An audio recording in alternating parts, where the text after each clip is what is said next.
আসসালামু আলাইকুম প্রিয় দর্শক, দূরে অথবা কাছে, দেশ বা দেশের বাইরে যে যেখান থেকে আমার ভিডিওটি দেখতেছেন দেখার আমন্ত্রণ রইল। আজকে আমি রান্না করে দেখাবো ডিম আলুর একটা তরকারি। স্বাদ মুখে লেগে থাকার মতো এই তরকারিটা আমাদের উত্তরবঙ্গের এটা রান্না। মেন প্রসেসে যাই। এই রান্নাটা করার জন্য এক দুটো ডিম আমি ভেজে নেব। তার জন্য দিয়ে দিলাম পেঁয়াজ মরিচ। ভেজে নেওয়ার জন্য দিব পরিমাণ মতো লবণ, হলুদের গুঁড়া, গরম মশলা গুঁড়া দিয়ে সুন্দরভাবে হাত দিয়ে ম্যাশ করে নিব। তারপর দুটো ডিম এর সঙ্গে মিশিয়ে নেব। আপনারা ব্লেন্ডার দিয়ে বিটার দিয়েও করতে পারেন, আমি হাত দিয়ে করে নিলাম। নিয়ে এখন ভেজে নিব।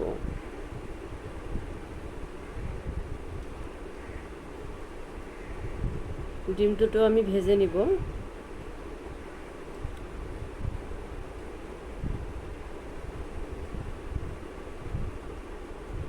এভাবে একটু কড়াইয়ের মধ্যে সরাই দিব, দিয়ে এপিট ওপিট করে ভেজে নেব। ভেজে নেওয়ার পর একটু কেটে কেটে নিব। আপনারা দেখতে পাবেন, একটু আমি একটু কেটে কেটে নিতেছি। এখানে আমি 4 পিস করে নিলাম। একটা ডিমে 4 পিস করে করে নিয়ে উঠায় রাখবো। এই দেখেন কিভাবে আমি করেছি।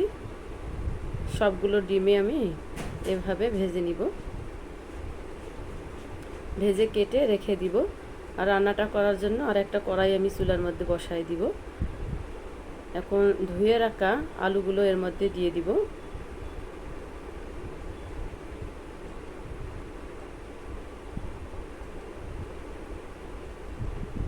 দিয়ে দিব লবণ পরিমাণ মতো, হলুদের গুঁড়া, গরম মশলা গুঁড়া, পেঁয়াজ। দেখেন পেঁয়াজ দিয়ে দিলাম। দিব মরিচ, আদা বাটা, রসুন বাটা, মরিচ বাটা, মরিচ বাটা না, এটা থেতলে নেওয়া মরিচ। আর তেল একটু আমি দিছি, আর ক্যামেরা দেখানোর জন্য আবার আর একটু দিব, স্কিপ হয়ে গেছে, আর একটু দিলাম। এখানে আবার অনেক তেল দেওয়া যাবে না। এখন সুন্দরভাবে হাত দিয়ে আমি আলুর সঙ্গে মশলাটা মেখে নেব। পুরো মশলাটা হাত দিয়ে মেখে নিলাম। নিয়ে পানি দিয়ে দিব এখন পরিমাণ মতো। আলুটা সিদ্ধ হওয়ার জন্য একটু পানি দিয়ে দিব। দেওয়ার পর ঢেকে দিব কিছুক্ষণের জন্য, 10-15 মিনিটের জন্য ঢেকে দিব, আলুটা যেন সিদ্ধ হয়ে আসে। আবার 10-15 মিনিট পর আমি ফিরে আসলাম। দেখেন পানিটা আমার টেনে নিয়েছে। এখন সুন্দরভাবে একটু কষাই নিব। এভাবে একটু কষাই নিব।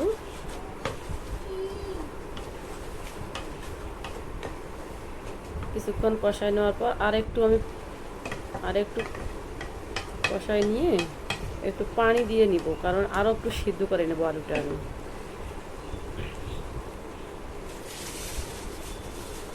আর একটু সিদ্ধ করে নিব। এখন আর একটু পানি দিলাম, দিয়ে কিছুক্ষণ রাখবো।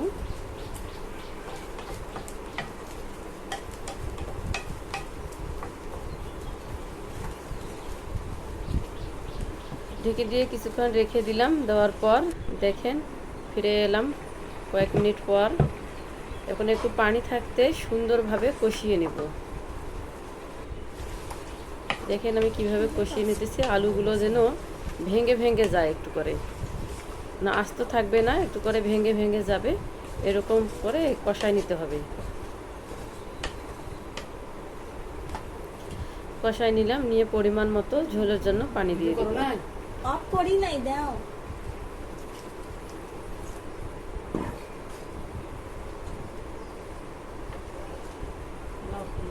দিয়ে দিলাম পরিমাণ মতো পানি। এখন আমি ডিমগুলো দিয়ে দিব। উপরে ডিমগুলো বসাই দিব। একে একে সবগুলি ডিম আমি দিয়ে দিব।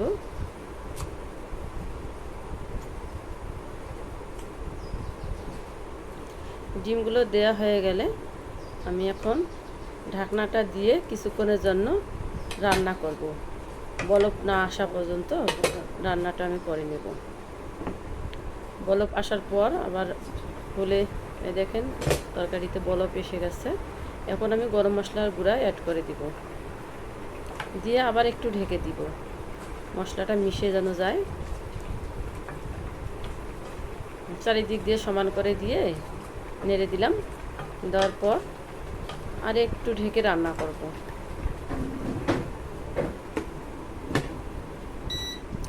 এই তো আমার রান্নাটা প্রায় হয়ে গেছে। এখন আমি পরিবেশনের জন্য উঠায় নিব। দেখাচ্ছি পরিবেশনের জন্য উঠায় নেওয়ার পর। এই দেখেন কতটা জুসি হয়েছে রান্নাটা আমার। ভিডিওটি যদি ভালো লাগে, রান্নাটা ভালো লাগে, লাইক কমেন্ট শেয়ার করিয়েন, সাবস্ক্রাইব করিয়েন, একটি শেয়ার দিয়ে পাশে থাকিয়েন। লাইক দিতে চায় না অনেক ভাইয়া পুরা, লাইক দিয়েন। আজ এই পর্যন্তই। আল্লাহ হাফেজ।